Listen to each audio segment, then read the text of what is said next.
Hello everyone. Okay, latest experiment. Here's what I'm thinking about. This is the Vivi Z8 Infinity, right? As far as I know, at this time, this is discontinued, this bike. But if you want something similar, look at the Fido L3. Or if you can find the Fido L2, it actually is almost identical with the suspension in the front and the back. Okay, yeah, the Fido L3 doesn't have suspension, but it also has a lot of range. These have great range, very big battery, 20 amp hour battery, 54 volts. Thoughts, okay.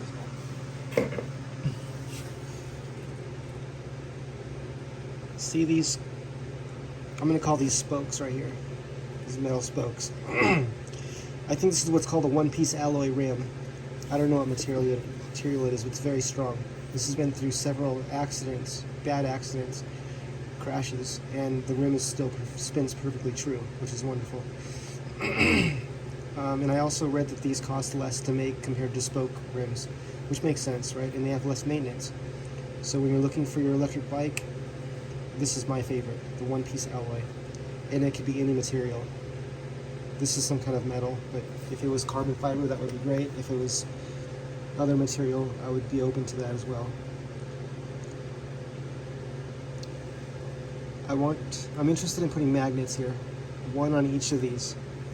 Okay, so there's 7 spokes, 1, 2, 3, 4, 5, 6, 7. And then what do I put here, like right here? What can I mount against this, right here? I need copper wire and I'll call it magnetic metal, something that magnets can stick to, right? So like I'm thinking like a transformer. If I mount a transformer here, right there, and then when that magnet passes the transformer, can it activate that transformer? Just a thought, right? Thought experiment. Can it activate? What will it do to that transformer? What will happen to the wires that are wound around that transformer? I want to run all the wires into their own full wave bridge rectifiers, right? So there's going to be, I think usually there's 2 sets of coils on a transformer, which steps voltage up or down, right? I'm thinking of running both of those, so one set of wires into its own full wave bridge rectifier, the other set of wires into its own full wave bridge rectifier, and then run the outputs from each of those full wave bridge rectifiers into the battery, right? So this battery is, what's this battery?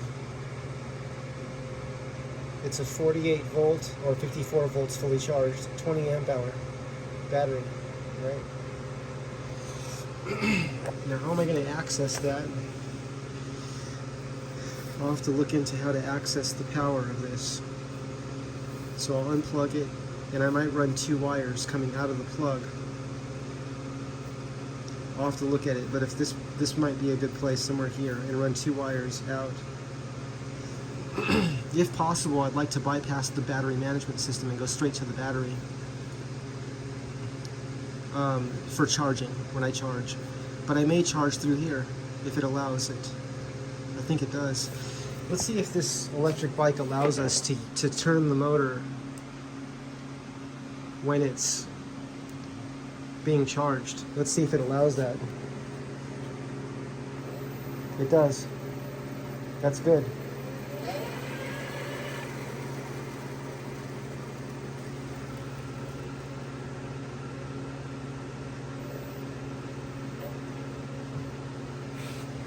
Very good. My concern is I don't want the pulses to damage the battery management system.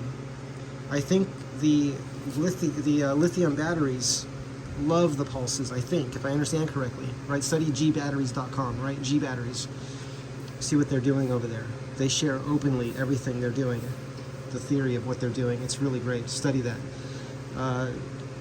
Document everything that G Batteries is sharing with you on their website. Everything, every word, okay?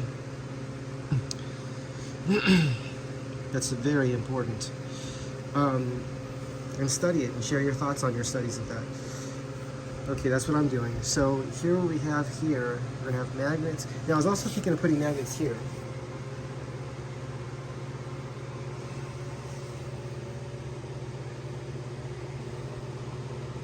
And then have a coil maybe here, right? With an ferrous iron core. And when this, or have a transformer there, right? A transformer. I don't know what this is. This apparently I ran over some fruit. Let me wipe this off.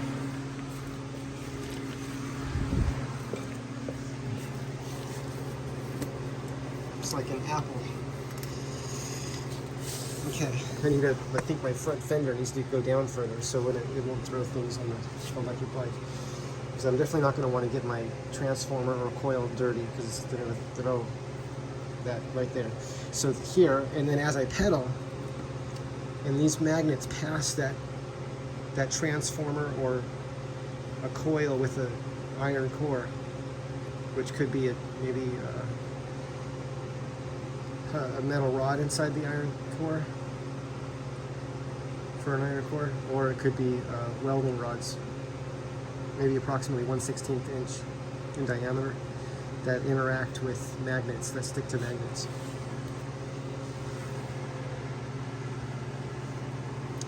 So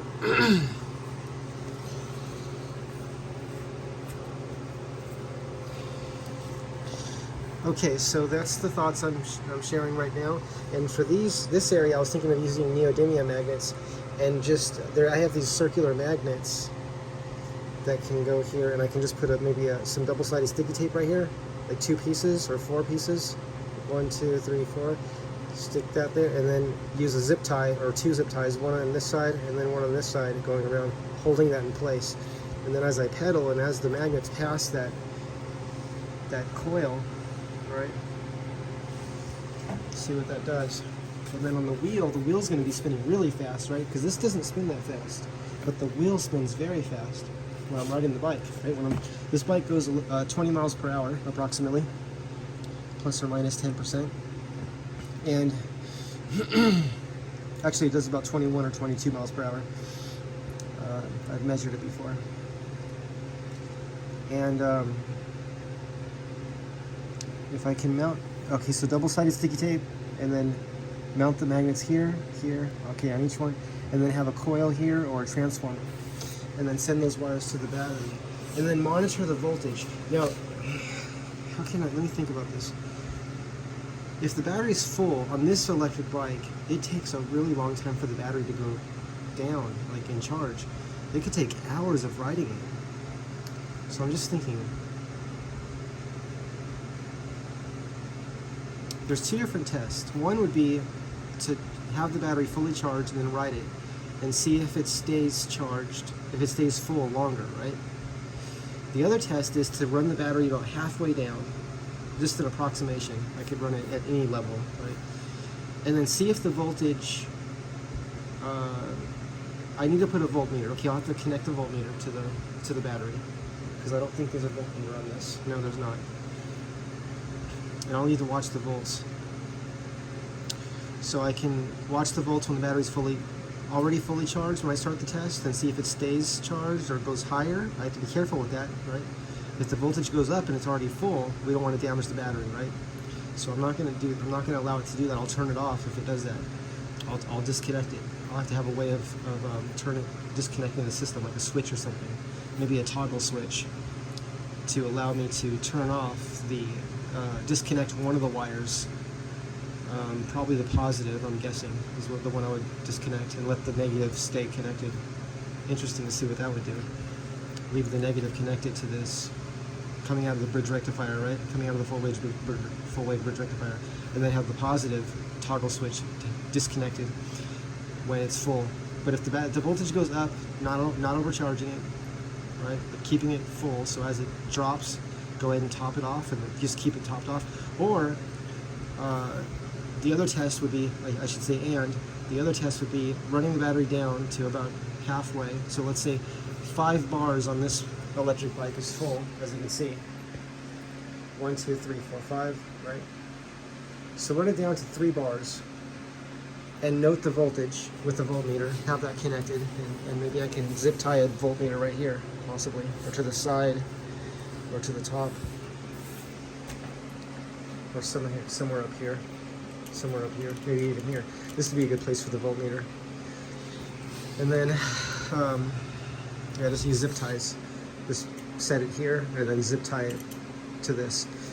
And then watch the voltage as this is sending pulses, those pulses to the battery. And see if the battery so when I'm at 3 bars, at whatever voltage that is at 3 bars, see if the voltage is increasing steadily. See if it's increasing. And also to notice when I'm accelerating with the electric accelerator, see what the voltage is doing with the system sending this energy that's coming from the environment, by the way. Where's the energy coming from? It always comes from the environment. Okay, all of our lights are powered from energy from the environment and from the earth, right? Okay, so we know that for sure, 100%. Energy's not being created at the power plant. Okay, generators aren't creating energy, they're pumping energy, so they're energy pumps. Okay, so we're using the magnets and the coils with the ferrous iron core or the transformer as an experiment as well to push against the environment. And I think of what Don Smith said, amps, volts, right? We push against the environment, we get amps, and the environment pushes back and we get volts, right? And that's the electron, right? That's the symbol of the infinite electron, right? That's its motion. Amps, volts, amps, volts, amps, volts, infinity, right? Okay, everyone, have a great day. Bye.